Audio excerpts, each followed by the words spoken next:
इतिहास वो नहीं रचते जो लोगों की बात सुन के मान लेते कि मैं कमजोर हूं, मैं हीन हूं, मैं नहीं कर सकता, मुझे नहीं आता। इतिहास वो नहीं रचते जो किसी दूसरे की राय के लिए अपने संकल्प छोड़ देते हैं।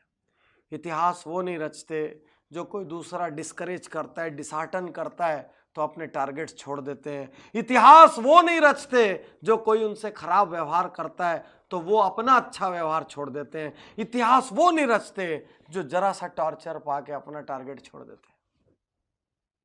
इतिहास वो रचते हैं जो सहते हैं। इतिहास वो रचते हैं जो खड़े होते हैं।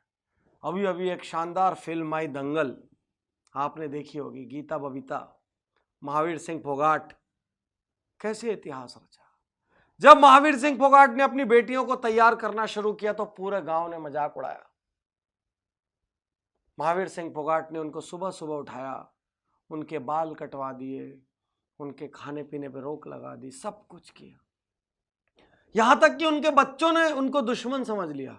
और ऐसा ही कई बार होता है, ढेर सारे बच्चे अपने माँ बाप को दुश्मन समझ लेते हैं। लेकिन एक दिन उनको समझ आया, जब उनकी सहेली कहती है कि तुम्हारे पिता तुमको संतान तो समझते हैं कम से कम, इसलिए तुम्हारी फिक्र करते हैं। साथियों, महावीर सिंह फोगाट ने पहले इतिहास रचा, गीता बबीता ने बाद में। महावीर सिंह फोगाट ने वो बीज लगाया, उनको सींचा, बड़ा किया, सारी दुनिया के तिरस्कार महावीर सिंह फोगाट ने कहे। साथियों, आज आपका तिरस्कार हो रहा है कहीं, और आप यदि उसकी वजह से हिम्मत हार के बैठ गए तो आप बड़े नहीं होंगे। भरी गर्मियों में जिस सूरज का तिरस्कार होता है, सर्दियों में उसी सूरज का इंतजार होता है। याद रखिए, आज तिरस्कार का मतलब आजीवन तिरस्कार नहीं है। इतिहास वो नहीं रचेगा जो लोगों की सुनेगा।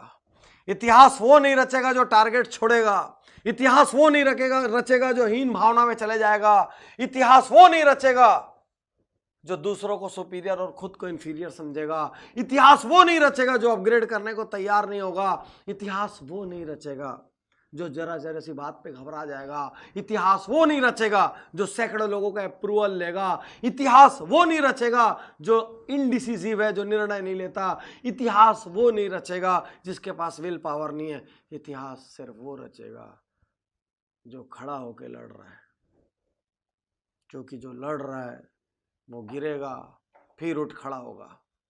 जो लड़ रहा है वो हारेगा लेकिन फिर जीतेगा। लेकिन जो लड़ा ही नहीं वो तो जीता ही नहीं, वो तो हारा ही नहीं, क्योंकि वो कभी लड़ा ही नहीं। तो यदि थोड़ा सा भी इतिहास रचना है, यदि थोड़ी भी वैल्यूएबल जिंदगी बनानी है, यदि कुछ भी हासिल करना है तो लड़िए, लोगों की ना सुनिए, लड़िए, डरिए मगर करिए। डरना स्वाभाविक है। किसी बड़े काम को करते हुए डर लगता है, किसी संकल्प को पूरा करते हुए डर लगता है, किसी राह पे चलते हुए डर लगता है। दुनिया की बड़ी ऑनलाइन अखबार की मालिक एरियाना हफिंगटन कहती है, मुझे बहुत डर लगता है, मैं डरती हूं, because fear is normal, but मैं फिर भी करती हूं क्योंकि उसको करना जरूरी है। डरिए मगर करिए, क्योंकि इतिहास डरने वालों को याद नहीं रखेगा, इतिहास करने वालों को याद रखेगा।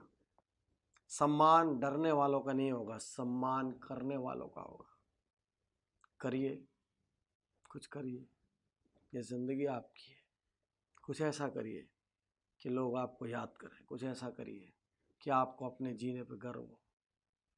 भले ही आपने किसी ने आप पे कुछ भी लेवल लगाए हो, आपके बारे में कितना ही हल्का बोला हो, जब थॉमस एल्वा एडिसन इस बल्ब का आविष्कारक मंद बुद्धि कहलाने के बाद इतिहास रच सकता है और हर टेक्स्ट बुक, हर बच्चा उसका नाम जान सकता है, तो फिर आपका भी जान सकता है।